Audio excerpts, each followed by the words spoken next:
Hi, I'm Roland Stevens from T Corp, and I'm delighted today to be joined by the Secretary of Treasury and T Corp board member, Michael Coutts Trotter, or MCT as he is almost universally known. Do you prefer Michael or MCT? I prefer the branding, please. MCT. MCT. Okay, well, welcome MCT. Thanks for joining us. Yeah, thanks very much indeed, Roland. Lovely to be here. Thank you. We might dive right in. So fiscal repair and economic growth are two major priorities of the government, and Treasury is very much in the box seat in helping the government to deliver these.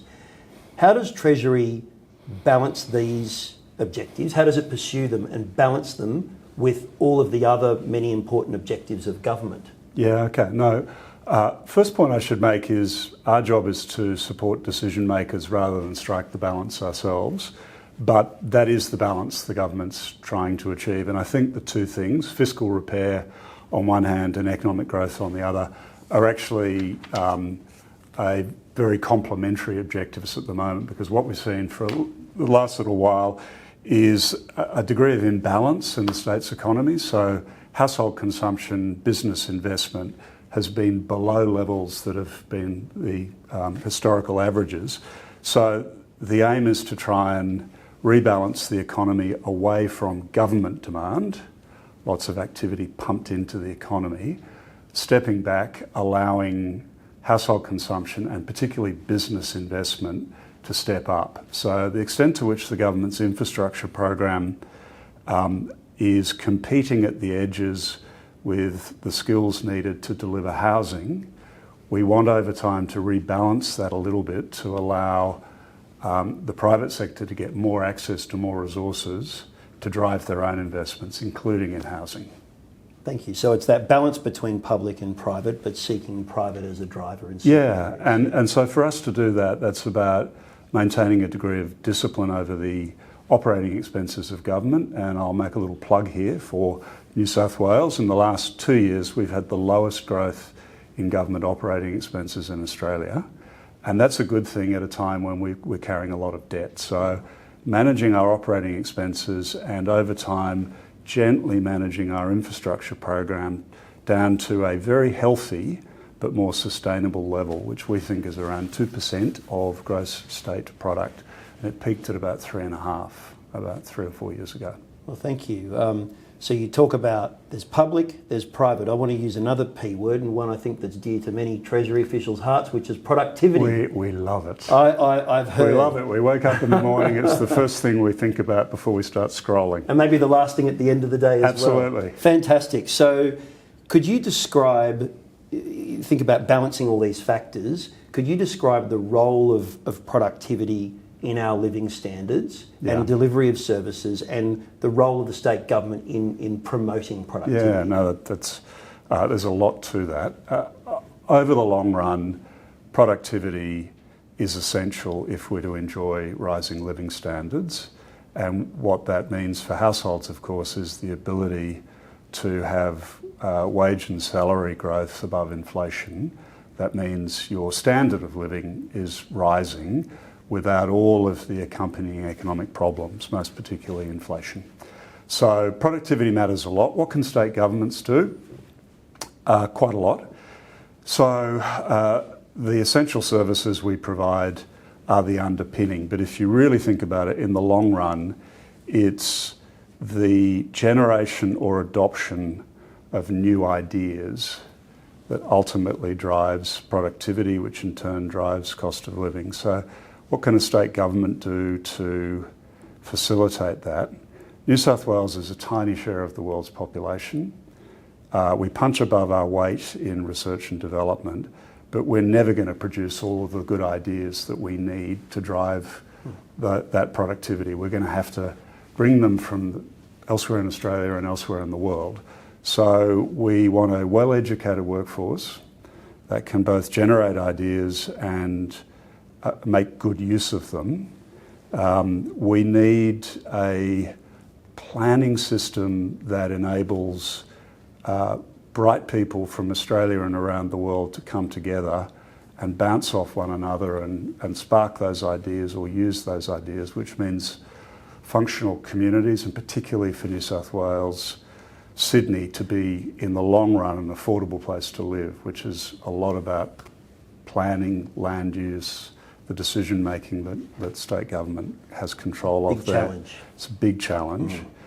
And then it's about trying to think about the things that we can do to ensure there are no barriers to good ideas, new techniques getting adopted and being used. And that's really about how we think about regulation, whether it facilitates that or stands in the way, and ultimately whether we create an environment that generates healthy competition between businesses, because it's competition that drives people in business to generate or make use of good ideas and get better at what they do. And ultimately that means they're more successful, they're more profitable, they're hiring more people, they're paying more to the people they employ. And, you know, by and large, that's a pretty virtuous circle.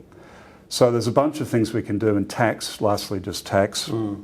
Key thing about tax is to make sure it doesn't foolishly distort the decisions people make about where to put their resources in an economy. We don't want a tax system that encourages things that are deeply unproductive at the expense of things that are productive.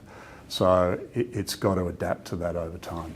So I see here there's education, there's new ideas, there's regulation and adoption, there's planning into housing and tax. That's a sweeping agenda. There's a bunch of stuff. Yeah. And then there's all of the services we deliver directly. So, you know, our healthcare is world class, and that supports people's productivity.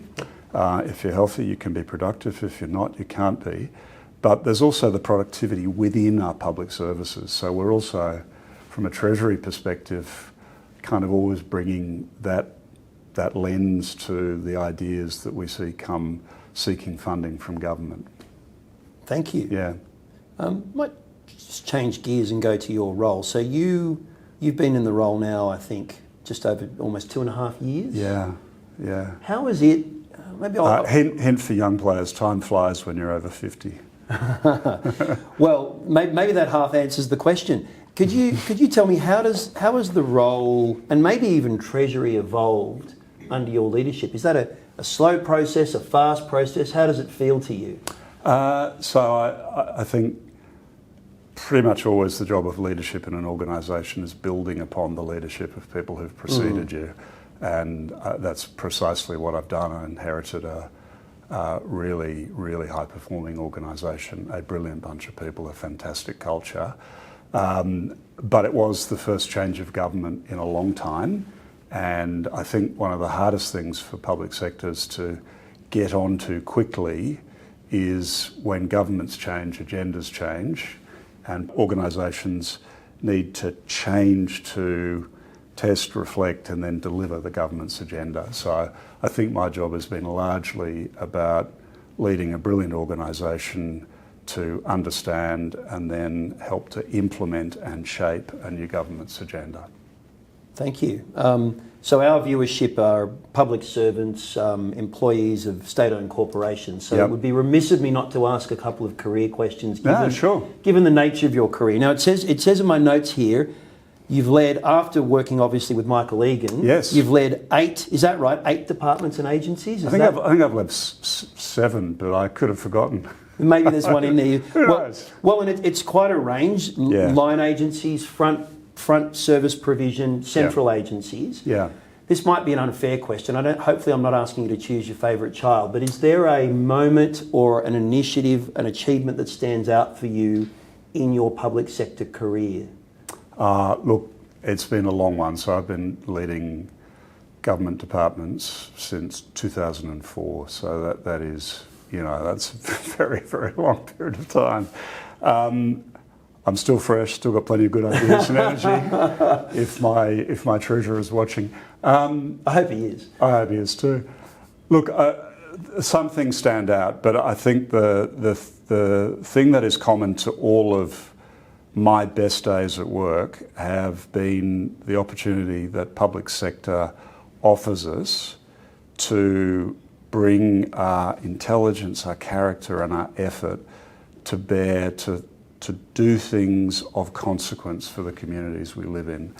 Yeah. And when you crack that and you play a small part in something that clearly delivers something a community wants or needs, it's a fantastic experience. And the pitch I would make to people who are working in the public sector is there are about 1 billion different careers on offer within broadly, supposedly the same organisation, but it's incredibly diverse. But the thing that unites it is the opportunities it affords you to do things for the communities you're part of. I think that should speak to the heart of many public servants, and I think it's I wonderful. think it does. Yeah. I think that's mostly why people come here. Fantastic. Yeah. Well, that is, I think, a lovely note to end on. MCT, thank you. Roland, thanks very much indeed. And everybody, thank you very much for watching. Much appreciated. Cheers. Thank you.